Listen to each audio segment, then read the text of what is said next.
UP में योगी force ने अपराधियों और क्राइम का दम निकालने वाला ऑपरेशन किया है। एक दो नहीं बल्कि 1 लाख से अधिक अपराधियों के खिलाफ कार्रवाई हो चुकी है। कुल मिलाकर यूपी में अपराधियों के खिलाफ 10 ऑपरेशन चलाए गए और बुलडोजर बाबा के ऑपरेशन त्रिनेत्र के बाद तो अपराधी भागे भागे फिर रहे हैं।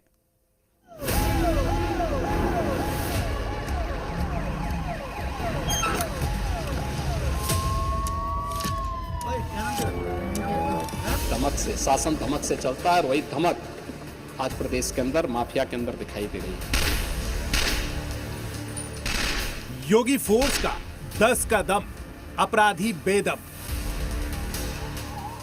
यूपी में योगी सरकार ने अपराधियों के खिलाफ 1-2 नहीं बल्कि 10 अभियान चला दिए। ऑपरेशन गरुड़, ईगल, मजनू, रक्षा, बचपन, खोज, शील्ड, डिस्ट्रॉय, नशा मुक्ति और त्रिनेत्र शामिल है। मिशन शक्ति फेज 5 के तहत अपराधियों के खिलाफ ये अभियान चलाए गए। कुल मिलाकर 1 लाख से ज्यादा आरोपियों के खिलाफ कानूनी एक्शन हो चुका है। क्राइम के खिलाफ योगी की जीरो टॉलरेंस पॉलिसी ने अपराध और अपराधी दोनों का सफाया कर दिया। उत्तर प्रदेश में सीएम योगी ने अपराधियों की कमर तोड़ दी है। ऑपरेशन त्रिनेत्र के जरिए लगभग 1 लाख अपराधियों को सजा मिल चुकी है और कई हजार ऐसे अपराधी हैं, लगभग 22,000 से ज्यादा अपराधी हैं जो मौत के घाट उतार दिए गए हैं।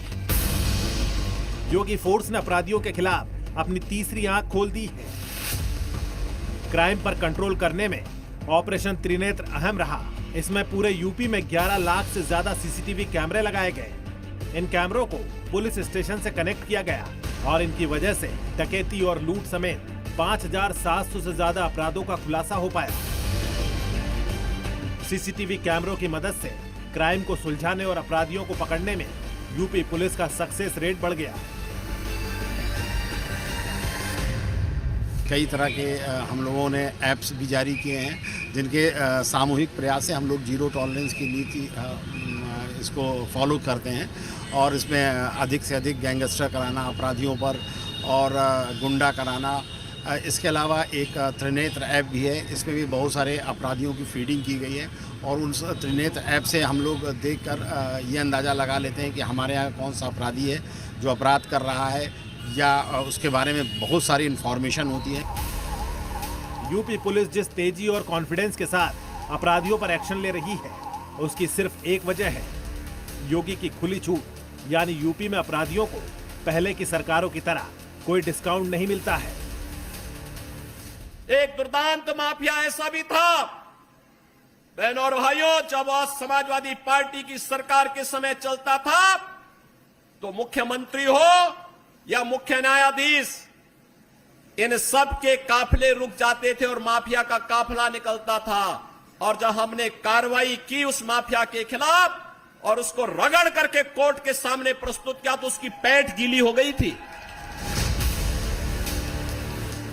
यूपी में अपराधी किसी भी धर्म या जाति का हो, कानून तोड़ने पर उसका शर्तिया इलाज होता है। इसलिए देश में अब लॉ एंड ऑर्डर की बात होने पर यूपी मॉडल का एग्जाम्पल दिया जाता है।